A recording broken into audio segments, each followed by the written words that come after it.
Olá pessoal, tudo bom?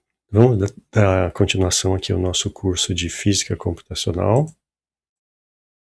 Eu sou o professor Carlos Felipe e a gente estava falando sobre integração numérica, né? Isso, nós já vimos alguns métodos. Vimos o método do ponto central, vimos o método trapezoidal, vimos o método de Simpson, Simpson terço, Simpson 3/8, né? E hoje a gente vai estar vendo o método da quadratura de Gauss. Bom, quando a gente viu todos aqueles outros métodos, né, por exemplo, método do retângulo ou do ponto central, né? Método do retângulo você calculava a função em um ponto só, né? Ou no ponto inicial ou no ponto final. Do ponto central também era um ponto só, mas você escolhia o ponto bem no meio do intervalo ou do subintervalo quando era o método composto, né? Central composto. No trapezoidal, o que a gente fez? A gente aproximava a função por uma reta, né? Dentro daquele intervalo, ou dentro daquele subintervalo que a gente subdividia o domínio. Desculpa. E aí a gente utilizava o cálculo da função dos dois pontos, no começo e no final do intervalo. Quando a gente foi para o Simpson, o que a gente fez? O Simpson terço, a gente aproximava a função por um polinômio de grau 2, dentro do intervalo ou do subintervalo de integração. E aí precisávamos de 3 pontos. A gente usava começo, fim e o ponto central, né? E aí a gente viu que a gente precisava usar um peso, né? A gente não usava o valor da função com o mesmo peso em todos os pontos. No Simpson 3/8, que a gente aproximava a função por um polinômio de terceiro grau, né? A gente precisava de 4 pontos. E aí, novamente, a gente utilizava a função calculada nesses 4 pontos, mas com pesos diferentes, não é isso? Bom, a ideia é parecida. Na quadratura de Gauss, a integral também é avaliada usando a soma ponderada dos valores de f de x em pontos distintos ao longo do intervalo AB, que são os chamados pontos de Gauss, né? Os pontos de Gauss, contudo, não são igualmente espaçados e não incluem os pontos finais. É daquele tipo que a gente chamava de método aberto, né? A localização dos pontos e os pesos correspondentes de f de x são determinados de forma a minimizar o erro. Vamos ver de que forma que isso acontece, né? Então, a ideia é a seguinte, a forma geral da quadratura de Gauss é você aproximar uma integral de f de x dx no intervalo de a até b, aproximar, né, por um somatório do quê? A f calculada em pontos específicos, né? Então n pontos aqui, vai depender da escolha que a gente faz do número de pontos, né? Esses pontos x e vão ser, eles mudam de acordo com n, tá? E os valores do peso, né? Do coeficiente que você coloca aqui antes, também muda com o número de pontos, tá? Então, por exemplo, para n igual a 2, né? Então a gente vai usar 2 pontos. Ou n igual a 3, a gente vai usar só 3 pontos. Para n igual a 2 ficaria assim, ó.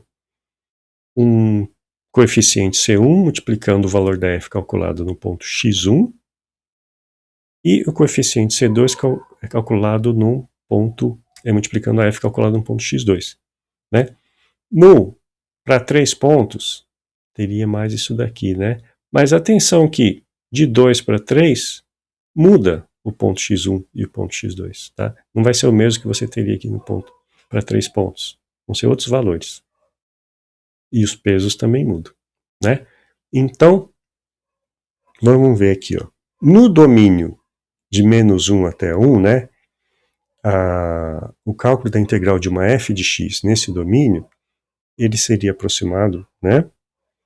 Por esse somatório aqui, dos pesos vezes f calculada nos nós, vamos começar a chamar de nó, tá?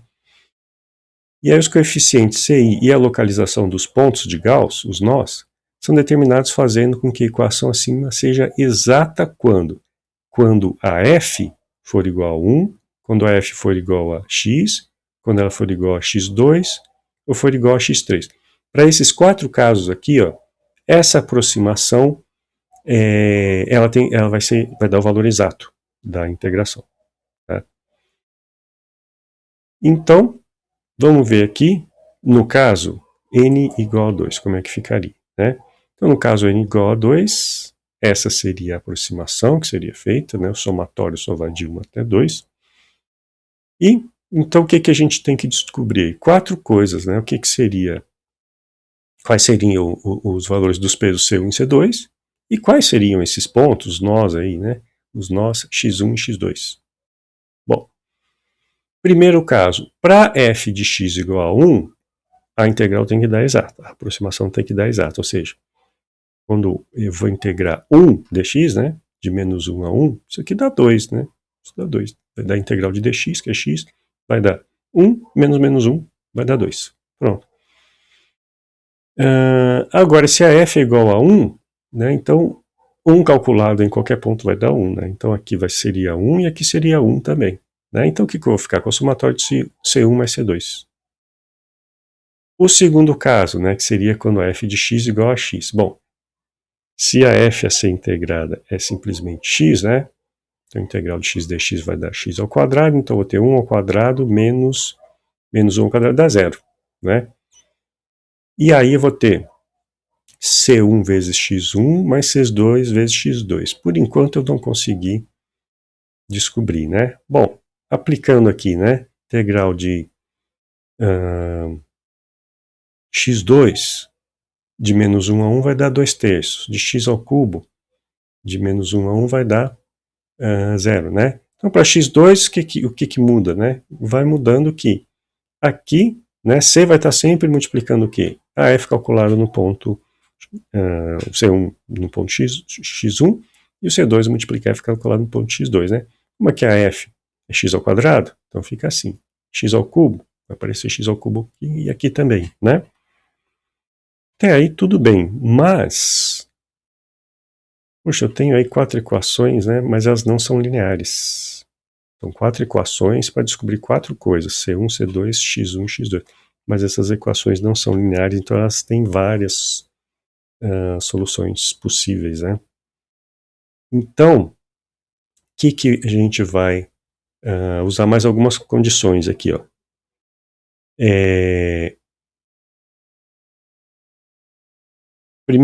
Primeiro requisito, né? x1 e x2 eles têm que estar localizados simetricamente em relação a x igual a 0, né? Que o intervalo lá é de menos 1 a 1, um intervalo simétrico e tal. E a exigência é essa, ok? Ou seja, x1 vai ser igual a menos x2. Oba, aí já começa a facilitar, né? Que da primeira condição, ó, vamos voltar lá, dessa daqui, ó. Então, desculpa, aqui, ó. C1 vezes x1 mais C2 vezes x2, na verdade, se x2 é igual a menos x1, né? Isso aqui seria menos C2 vezes x1, né? E tem que dar 0. Isso só vai ser possível se C1 for igual a C2. Opa, já descobrimos uma coisa. C1 é igual a C2, né? E então, o que a gente vai ter, né? Da primeira condição também, a gente vai acabar tirando que C1 que tem que ser igual a C2, né? Os dois serão iguais a 1, tá? E aí x1, a gente acaba chegando à conclusão que é menos 1 sobre raiz de 3, e x2 mais 1 sobre raiz de 3, ok? E aí como é que você vai aplicar, né? Se for a aproximação, né, o método da quadratura de Gauss, usando 2 pontos, 2 nós, né? Então, por exemplo aqui, né, para essa função aqui, daria exato. Né, olha que legal, para essa função aqui daria exato. X ao quadrado, né? Então, o que aconteceria aqui? Ó? Você calcularia x ao quadrado nesse ponto aqui, vai dar quanto? Vai dar 1 sobre 3, né? E calculando nesse outro ponto aqui, vai dar 1 sobre 3 também, né? Então, aplicando aqui a aproximação, ó, né, já que C1 e C2 são iguais a 1, então você teria 2/3 como resultado da integral de x ao quadrado de menos 1 até 1. E é isso mesmo, né? 2/3. Então, só para ver que de fato está sendo obedecida aí a condição, né? Bom, e para outras funções aí? Por exemplo, ó, vamos integrar aí cosseno de x dx de menos 1 a 1. Como é que eu faço? Bom, eu sei que isso daqui vai dar seno de 1 menos seno de menos 1, né? Aqui tá em radianos, né, gente? Então, o valor numérico aqui dessa integral, né, é isso aqui. Tá? Esse é o valor que está escrito aí. Muito bem. Aqui estaria o gráfico da função cosseno de x, né? E aí a gente vai aplicar o método de Gauss com 2 pontos. Que aí a gente já sabe, né, quais são os valores de x1 e x2, que são menos 1 sobre raiz de 3 e mais 1 sobre raiz de 3. E sabemos que os pesos C1 e C2 iguais a 1, né? Então, você vai lá e calcula, ó.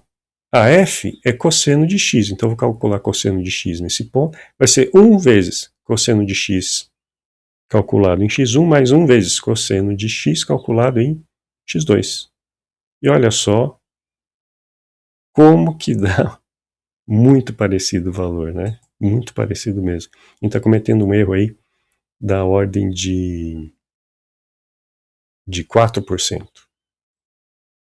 2 pontos apenas. A gente não subdividiu o intervalo em vários intervalos, né, subintervalos.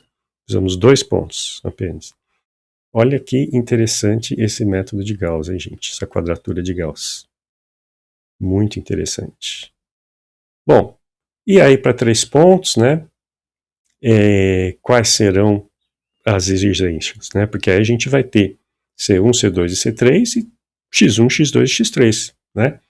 Então a gente aumenta aqui, ó, que para essas para conseguir tudo isso a gente precisa de 6 equações, né? Então seriam essas daqui, ó. Quando a f for igual a 1, for igual a x, for igual a x2, x ao cubo, x à quarta ou x à quinta, a aproximação tem que dar exata, né? E aí a gente vai chegar nesses valores para C, de C, né, e para esses valores de x, os nós, né? Então, olha só, ficou simétrico aqui, né? Tanto os valores de x em relação a x igual a zero, né? x2, que é o valor central, vai ser igual a zero, tá? Sempre que tiver um número ímpar de pontos, né, o valor central vai ser igual a zero. E os outros valores serão simétricos, ó. Os nós serão simétricos em relação ao x igual a zero. E os valores aqui, né, para o C2 é um valor e C1 tem o mesmo valor do C3, tá vendo? Isso vai acontecer sempre espelhado, né? Os valores de C serão sempre espelhados e os valores de x, os nós, serão sempre também na verdade simétricos, né, em relação a x igual a zero. Então, feito isso aqui, né, continuamos aqui com o cosseno de x, né, então agora aparecem ali os pesos, né, então esse é o C1 vezes cosseno calculado em x1, mais C2, cadê o C2? Esse é o valor, vezes o cosseno calculado em 0, que é o ponto x2, né, mais C3, aqui ó, cosseno calculado em x3. E deu aqui um resultado melhor ainda, né, mais próximo ainda do valor esperado, né, e com 3 pontos, né, olha que milagre, a gente não precisou de 100 nem 1000 subdivisões aí, 3 pontos, calcula ali com esses pesos do método da quadratura de Gauss e pronto, tá? Bom, daria para a gente prosseguir aqui, né, a gente fez para 2 e para 3 pontos, né, dá para prosseguir para 4, para 5, para 6, né, como que a gente chega nesses valores de x e de c, né? A gente viu como o método, né, para 2 e para 3 aqui, né? A ideia é mais ou menos a mesma, né? Mas tem algumas outras formas de chegar, né? Existe o a quadratura de Gauss usando outros polinômios também, tá? Mas não vamos entrar nesse detalhe agora, ok? Então, com essa tabelinha aqui, a gente viu que com 2 e 3 pontos já dá para fazer um resultado muito bom, né? Então vamos lá para 4, para 5, para 6, vai que a gente tem umas funções aí mais cabeludas, né? Bom, então, o que eu fiz aqui, ó, gente? Deixa eu mudar aqui para o nosso Jupyter, né? Eu criei aqui, ó,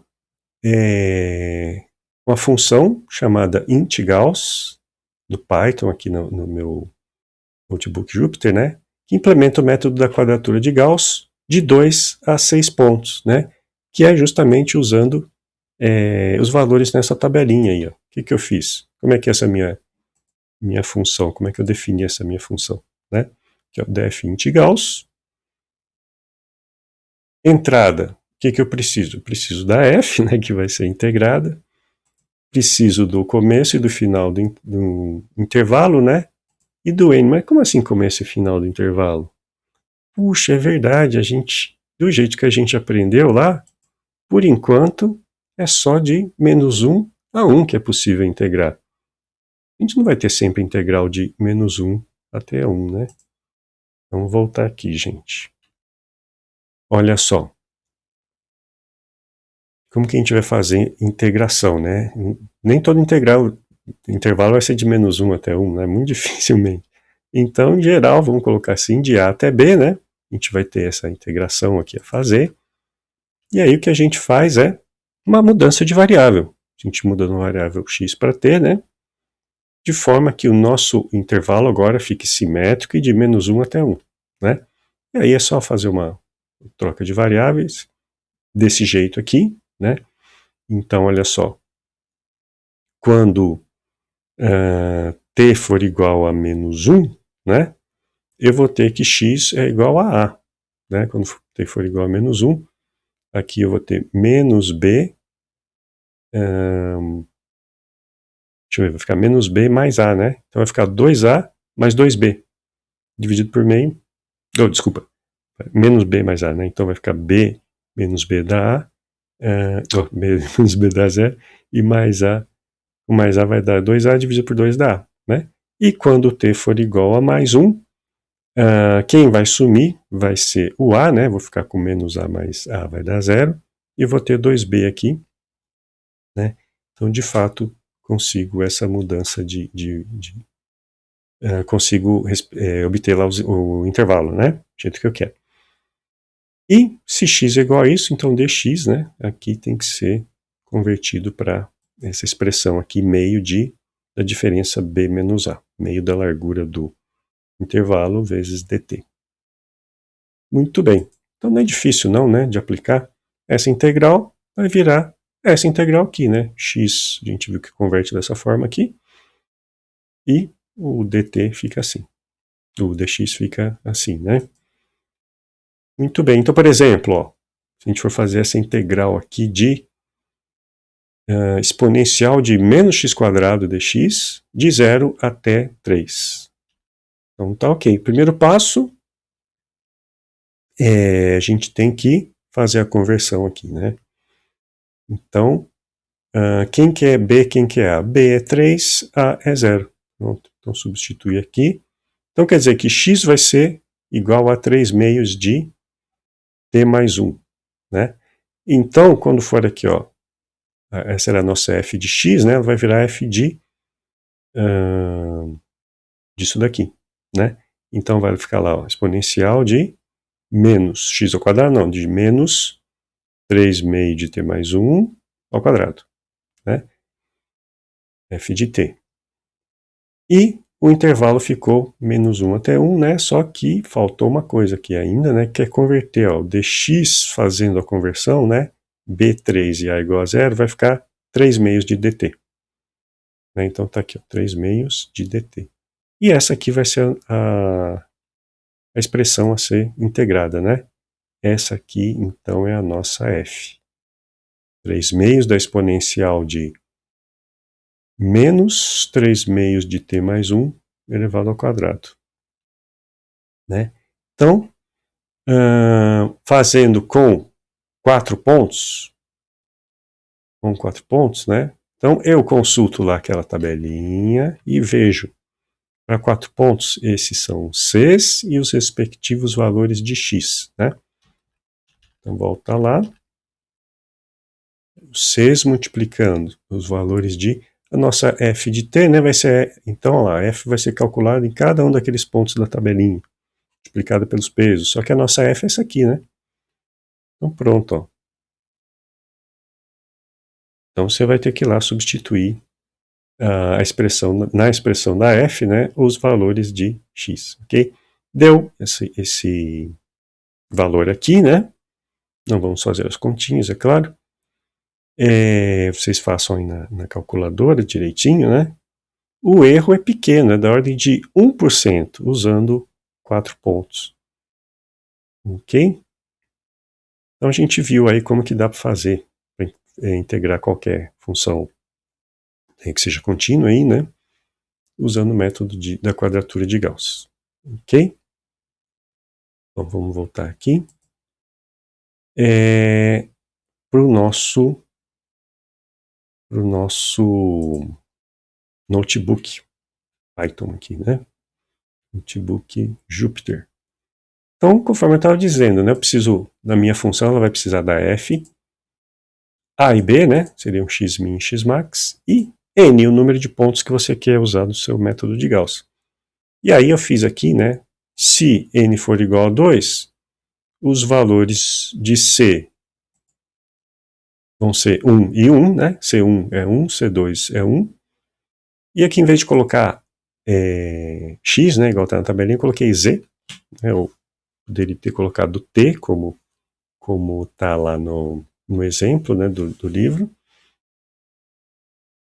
E os valores, né, para 2 seriam raiz, né, 1 sobre raiz de 3, menos 1 sobre raiz de 3 e mais 1 sobre raiz de 3. Né? Está escrito aqui. Se for igual a 3, são outros valores. Se for igual a 4, outros valores. E eu fiz até o 6, né? Joia. Opa, aqui pulou uma linha, não precisa pular essa linha. Ah, não, peraí, não é que pulou, não, é que não está cabendo na tela. Desculpa. Não está cabendo na tela. Bom. E aqui, não sei se vocês viram, né? Isso aqui, por enquanto, é lista, né? Aí o que eu faço aqui? Ó? Eu vou lá e crio o vetor C a partir da lista C. E o vetor Z, né? Olha aqui, nparray, o comando nparray, a partir da lista de valores de Z. Né? E aí, a mudança de variável, né? Aqui está o fator de fazer mudança de variável para o dx, né? E aqui para o x, ok? E aí na hora de fazer a f, né? Vai ser a f, desculpa, aqui x, né? Serão os valores já convertidos aqui, né? F vai ser f calculado em cada um dos x. E a integral vai ser o fator b, né? Aquele fator que multiplicava o dt, né? Aparece aqui. E eu faço a soma do produto de cada um dos valores de C pela f calculado em cada um dos valores de x. E está pronto. Está pronto, fizemos aqui. Aqui está a função, né? E o que tem aqui é só um teste que eu vou calcular usando, né, a integral de Gauss com 6 pontos aqui. Não vamos começar com menos pontos, vamos começar com 2 aqui. Integral de seno de x de 0 a π. Né? Quanto que é para dar essa integral aí? Opa, aqui deu um erro aqui. O que foi o erro? Na linha 16, que é justamente onde eu não devia ter mexido, né, gente? Deixa eu dar um Ctrl Z aqui, ó. Pronto. Vamos ver se agora vai. Pronto, agora foi. Né? Olha lá, com 6 pontos. Era para dar 2, né, gente? Integral de seno de entre 0 e π dá 2, né? Dá 1 menos 1. Dá 2. Então tá certo. Vamos ver com 2 pontos quanto que daria aqui, ó. 1 ponto não dá não. 2 pontos. Olha lá, dá 1,93. Um erro aí de 4%, né? Vamos ver com 3 pontos aqui, ó. E pronto, ó. Essa funçãozinha que a gente criou aí, massa. Ela funciona. Olha aí, para 3 pontos, como que o resultado deu muito bom já, né? 4 pontos. O erro vai dar lá na quinta casa decimal. É impressionante esse método de Gauss, gente. Impressionante. Tá? Bom, e agora vem uma notícia boa aí para vocês, acho que vocês vão gostar, é que a gente pode usar algumas funções que já estão definidas num pacote aqui, ó, num módulo chamado SciPy, né? SciPy, o módulo SciPy traz o submódulo chamado Integrate, que ele faz integração. O Integrate tem algumas funções para integração numérica. Vamos ver algumas delas aqui, né? Por exemplo, tem uma que faz quadratura de Gauss com um número definido de pontos, né? Então, como é que a gente utiliza aí, ó? Então, seria o SciPy.integrate, né, esse submódulo, e aí ele tem essa função, esse submódulo tem a função chamada fixed quad. Tem um underline aqui, né? Fixed underline quad. Parâmetros. A função A, B, né, os limites do intervalo, e você vai escrever n igual a algum valor aqui, onde num é o número de pontos de Gauss que você quer utilizar, né? Então tá aqui, ó, como que eu vou usar? From SciPy import integrate. Então essa parte aqui, ó, é o que a gente está importando do SciPy, né? Dentro dela tem o fixed quad. Então eu vou usar como integrate, né? Ele está importado já, ponto fixed quad. E aí eu coloco, ó, o que é o primeiro argumento? A função seno. A igual a 0, B igual a π. E vou usar 8 pontos aqui, porque 8 não tinha lá, né? 8 não tinha na nossa tabelinha, não. Vamos ver como é que fica aqui, ó. Não, Enter aqui. Ctrl Enter. Opa, olha onde... Caramba, onde que tá o erro aqui, ó. Vai aparecer nessa casa decimal aqui, ó. Puxa, esse aqui a gente já fez com 4. Vamos fazer com 4, ver se dá. Se nosso método ali está bem implementado, vamos fazer com 4 aqui, ó. N igual a 4. Olha só, aparece os dois aí na tela, aparece, né? 1.99998 ali na 1.99998. Não dá igualzinho ao que está lá. Por quê? Porque aqui, gente, a gente colocou os valores tanto de C quanto os valores de Z, né? Foi feito um truncamento aí, uma aproximação dos valores, porque eles podem ser escritos com uma precisão maior que essa, né? E aqui no método, ele já é implementado, o método do SciPy, né? Para a quadratura de Gauss, já é implementado de uma outra forma que se calcula aqueles valores, tanto de C quanto de X, de uma maneira mais precisa, uma precisão maior. Então, esse aqui, na verdade, é mais confiável, mais exato, na verdade, né? Não confiável, mas mais exato do que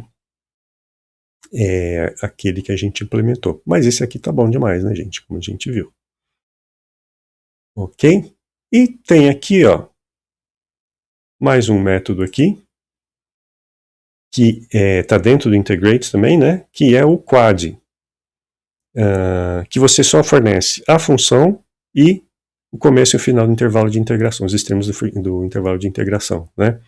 Esse daí, gente, ele usa uma técnica da biblioteca Fortran chamada QuadPack, né? E retorna o valor da integral e também uma estimativa do erro cometido, olha só. Né? Então vamos definir aqui uma função, que era aquela lá, ó, exponencial de menos x ao quadrado. Né? E vamos integrar aqui de... e o legal é que esse quad aqui, ele aceita integração quando o intervalo é infinito, por exemplo, de 0 a infinito. A gente está fazendo aqui uma integral de f é essa aqui, né? Exponencial de menos x ao quadrado. Então, dessa f de 0 até infinito. Lá no NumPy tem um jeito de você colocar infinito ali, né? E aí, dependendo da função que você aplica, ele vai saber o que fazer com aquele infinito, ok? Então, eu estou pedindo para ele, né, int vai ser o resultado da aplicação desse método aqui chamado quad. E vamos ver aqui, ó, se dá certo isso daí. Tadam, deu um resultado ali, ó. Deu mesmo resultado. Isso aqui, ó, a primeira coisa que ele escreve aqui, eu pedi para printar o int, né? Só que o int, ele está pegando dois valores aqui, na verdade. Esse primeiro aqui, ó, desculpa, é o resultado da integral. E o segundo é o quê? É uma estimativa do erro no cálculo dessa integral, que é de 7 vezes 10 a menos 9. É um erro bem pequeno se comparado com o valor da integral, né? Muito bem. Puxa, mas o SciPy sabe o que fazer aí com o infinito, né? Mas e numericamente? Como que você aplicaria um método numérico para fazer uma integral onde o intervalo é infinito? Bom, vamos voltar aqui para as nossas transparências. Olha lá, integrais impróprias. Integral de 0 a infinito, né? Olha só, dá para a gente fazer o seguinte, ó. Uma integral, intervalo de 0 a infinito, é a soma. A integral daquela f, né? De 0 até a, mais a integral de a até infinito. Ok? E aí o que a gente pode fazer? Essa daqui não é imprópria, mas essa daqui é. Essa daqui, numericamente, como é que a gente lida com aquele infinito? Não dá, né? Então o que a gente vai fazer? Vai fazer uma mudança de variável, ó. Se a gente fizer u igual a 1 sobre x, né? X vai ser igual a 1 sobre u, ok? E aí, se eu fizer a mudança de variável aqui, conseguir escrever isso aqui em termos de u, né? Quando x é infinito, u é igual a 0. E quando x é igual a u é igual a 1 sobre a. Isso é bom, gostei. Né? E se u é igual a 1 sobre x, du vai ser menos dx sobre x ao quadrado. Muito bem, então tá lá essa nossa integral, ó. Isso aqui fica inalterado, né? E aqui o que eu vou ter? Bom, se du é menos dx sobre x ao quadrado, né? Onde está escrito dx aqui, o que eu vou escrever? Vou escrever menos du vezes x ao quadrado, mas x ao quadrado seria o quê? 1 sobre u ao quadrado, né? Então tá aqui, ó, 1 sobre u ao quadrado du seria o dx, né? E aqui f de x vira f de 1 sobre u. E aquilo, né? Isso vira 1 sobre a, e aqui vira 0, né? Esse menos veio daqui, né? Menos a integral daqui até aqui, né? É mais a integral de 0 até 1 sobre a. Ok? Olha um exercício aqui bom para vocês, ó. Testar isso daí, aplicar isso daí. O valor da integral abaixo, ele é conhecido, né? A integral de dx sobre 1 mais x ao quadrado, né? Isso daí vai dar de 0 a infinito, vai dar π sobre 2. E aí tá falando aí, utiliza a forma de Simpson. Puxa, Simpson usa o começo e o final do intervalo, né? Então, Simpson 3/8, como que eu faço para calcular isso daí? Então, tá dado o caminho aqui, né? Subdivida o caminho da integral entre 0 a 1 e 1 a infinito. E aplique o método aí. Bom, então fica o desafio aí para vocês.